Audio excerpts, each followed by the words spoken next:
Hi, Paul Bedford here from Retention Guru, and in this session, which was originally recorded at the Move Congress in Budapest in Hungary, I explained to an audience of physical activity promoters and recreational sports coaches about what we know in the fitness industry about visit frequency and its impact on customer behaviour.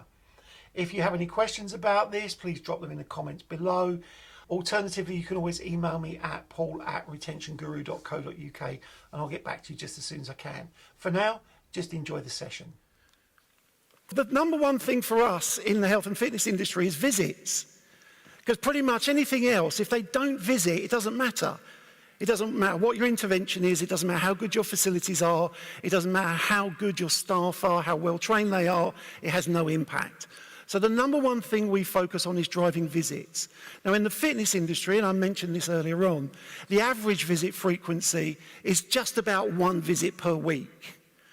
Now, there's a large proportion of people who don't visit even that amount of time. I will take advantage of that slide. If you look at the bottom two, 11% of members in a study we did of 1,000 didn't turn up once in 21 weeks. 31% used the club less than once per week.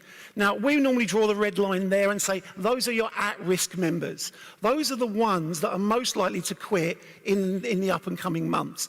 And we're now at a position where, with machine learning tools and predictive modelling, we can actually give an operator a list of who that would be. And we get it right about 3 out of 4 times. And the time we tend to get it wrong, they weren't going to leave. So it's a fairly robust model. But we don't worry about the people who are coming twice a week, 3 times a week, 4 times a week. We just want to get them up initially to this at least once a week. Now I know that once a week isn't sufficient for someone to have an impact on their health, but it's a start and it keeps them going. And what we look at is, what are the types of things that you can do to get them to once a week if it's less, or more than once a week up to 2. Now, I've got to say also, when I work with my clients, we don't talk per week, we talk per month, sessions per month. And rather than giving an absolute figure, like you must come 3 times per week, we say things like, you should aim to come somewhere between 4 and 12 times per month. Because that gives people some latitude where they can still be successful at the minimum amount, but they can aim to be higher than that. And the reason we cap it at 12, we've got enough data now that shows us, particularly for new exercisers who've never been members of fitness clubs before, never trained in a physical environment like that, more than 12 visits in the first month, they quit even faster.